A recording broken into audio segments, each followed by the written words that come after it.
ఆంధ్రప్రదేశ్లో ప్రస్తుతం రోజు వార్తల్లో బ్యానర్ హెడ్డింగ్ అవుతున్నటువంటి మద్యం రిలేటెడ్ కేసు. ఆ కేసులో విచారణలు, వాంగ్మూలాలు అంటూ రోజు ఏదో ఒక వార్త అయితే బ్యానర్ హెడ్డింగ్లు అవుతూ ఉన్నాయి.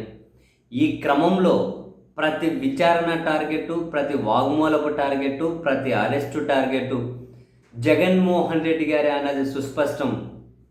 అండ్ విచారణ అధికారులు ఈ ప్రశ్నలు అడిగారు అని తెలుగుదేశం పార్టీ పత్రికల్లో రోజు ఏం ప్రశ్నలు అడిగారు, వీళ్ళు ఏం సమాధానం చెప్పారు అనేటివి కనుక చూసుకుంటూ వెళ్తే ఎక్కడే కూడా విచారణ సంస్థ అదిగో మేము ఈ ఆధారాలు ఉన్నాయి మా దగ్గర, కాబట్టి ఆ ఆధారాలను బేస్ చేసి మీరు ఏదో అక్రమాలకు పాల్పడ్డారు అని విచారణ చేస్తూ ఉంది అని చెప్పి మనకెక్కడా కూడా కనిపించదు.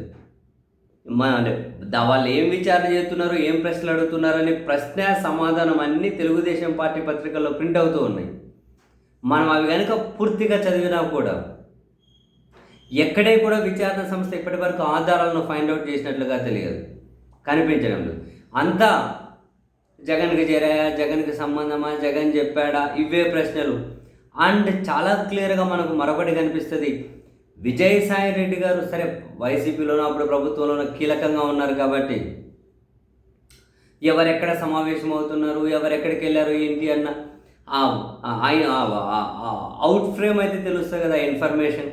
సో ఆ విజయసాయి రెడ్డి గారు ఏమి ఇన్ఫర్మేషన్ అయితే ఇచ్చారో ఆ ఇన్ఫర్మేషన్ ప్రకారమే ప్రశ్నలు కూడా అడుగుతూ ఉన్నట్లు మనకు అర్థమవుతుంది కొంతవరకు. అండ్ తాజాగా నిన్న ధనుంజయ రెడ్డి, కృష్ణమోహన్ రెడ్డిని రాత్రి 11:15 వరకు, యాక్చువల్గా సీనియర్ సిటిజన్లని ఈ టైం వరకు విచారించొద్దు అని కోర్టు గైడ్లైన్స్ ఉన్నాయి. ఆఫ్కోర్స్ మన రాష్ట్రంలో పోలీసులకైనా విచారణ సంస్థలకైనా కోర్టులు పెద్దలు పరిగణలోకి తీసుకోరు. వాళ్ళు చాలా సందర్భాల్లో ఏమంటారు, హ్యాండ్స్ ఇట్స్ ప్రూవ్డ్. సో రాత్రి 11, 15, 11 వరకు విచారణ చేశారట. సరిపోయినాయి. ఈ క్రమంలో వాళ్ళ పత్రికల్లో ఇప్పుడు వీళ్ళ విచారణ చేశారు అనే విషయం మొత్తాన్ని చూస్తే అందులో వీళ్ళు రాసిన ప్రశ్న ఏంటి, ప్రధానంగా ఒకటే ప్రశ్నే రాశారు. 2019 కంటే ముందున్న ఆస్తులు ఎవరు, సీఎంఓలో కార్యదర్శిగా పనిచేసిన మాజీ ఐఏఎస్ ధనుంజయ రెడ్డిని అడిగిన ప్రశ్నట. 2019 కంటే ముందున్న ఆస్తులు, 2019-24 మధ్య ఉన్న ఆస్తులు, ఈయన పేరు మీద కాదు, వీళ్ళ కుటుంబ సభ్యులు, బంధువులు, స్నేహితులు, ఇంకీయనతో పరిచయం ఉన్న వాళ్ళను, అంటే వీళ్ళు బినామీలు అంటున్నారు. బినామీలు అని చెప్పి తేల్చాల్సింది ఎవరు, అందుకని ప్రస్తుతానికి మనం ఆయనకు పరిచయం ఉన్న వాళ్ళు అనుకోవాలి. అంటే ఈయన కుటుంబం అంటే బంధువులు, దూర బంధువులు, దగ్గర బంధువులు, ఈయన ఫ్రెండ్స్, ఈయనతో క్లోజ్ ఉండేవాళ్ళు, ఈయన తెలిసిన వాళ్ళు, వీళ్ళందరూ కనుక కొన్ని ఆస్తులు కొనుగోలు చేశారట. 2019 నుంచి 24 వరకు కొన్ని ఆస్తులు కొనుగోలు చేశారట. ఆ ఆస్తులు మద్యం ముడుపులు కాకపోతే మీకు ఎక్కడి నుంచి వచ్చాయో ఆ పత్రాలు చూపించండి అన్నారట. దానికి ఆయన సమాధానం, వాళ్ళ ఆస్తులు కొంటే నన్నడిగి పైగా ఇప్పుడు పత్రాలు చూపించమని చెప్పి, అంటే ఇప్పటికిప్పుడు ఎక్కడ పత్రాలు చూపిస్తారు అని చెప్పి దాని నుంచి అడిగారట.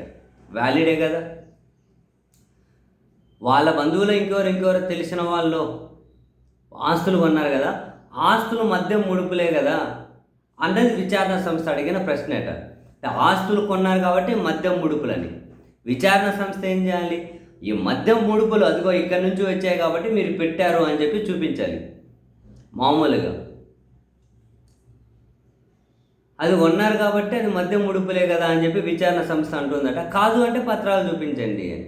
మరి ఎప్పటికిప్పుడు అడిగితే ఎక్కడ చూపెడతాము అని చెప్పి ఆయన అడిగారట. కరెక్టే కదా, వాళ్ళు కొన్న దానికి పత్రాలు చూపించాలి అంటే ఎక్కడి నుంచి పట్టుకొని వస్తారు వీళ్ళు.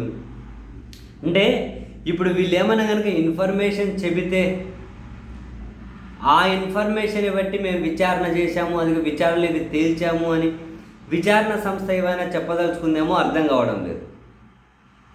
ఇప్పుడు కృష్ణమోహన్ రెడ్డిని కూడా అడిగింది ఏంటంట, మీ కొడుకు కంపెనీలు ఉన్నాయి కదా, ఆ కంపెనీలోకి నిధులు వచ్చాయి, ఆ నిధులు మద్యం ముడుకులు కదా, మద్యం ముడుకులు కాకపోతే మరి నిధులు ఎందుకు వచ్చాయి అని చెప్పి అడిగారట. సేమ్ వీళ్ళ పత్రికల్లోటివి.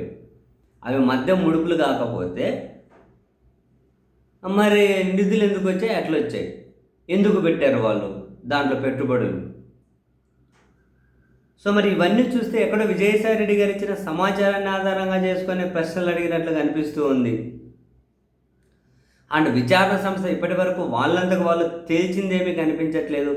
ఎవరో వాళ్ళు చెప్పారు, వీళ్ళు చెప్పారు, వాళ్ళది వీళ్ళది పెట్టుబడులు వచ్చి ఆస్తులు కొన్నారు, అది ఆ డబ్బులు ఎంతో చూపించండి. అది మామూలుగా జనరల్గా ఇట్లాంటి ప్రశ్నలు ఇన్కమ్ ట్యాక్స్ వాళ్ళు అడుగుతూ ఉంటారు. ఇన్కమ్ ట్యాక్స్ వాళ్ళు ఒకవేళ అది కనుక బ్లాక్ మనీ అయితే దాని మీద ఏమైనా ఫైన్ వేస్తూ ఉంటారు.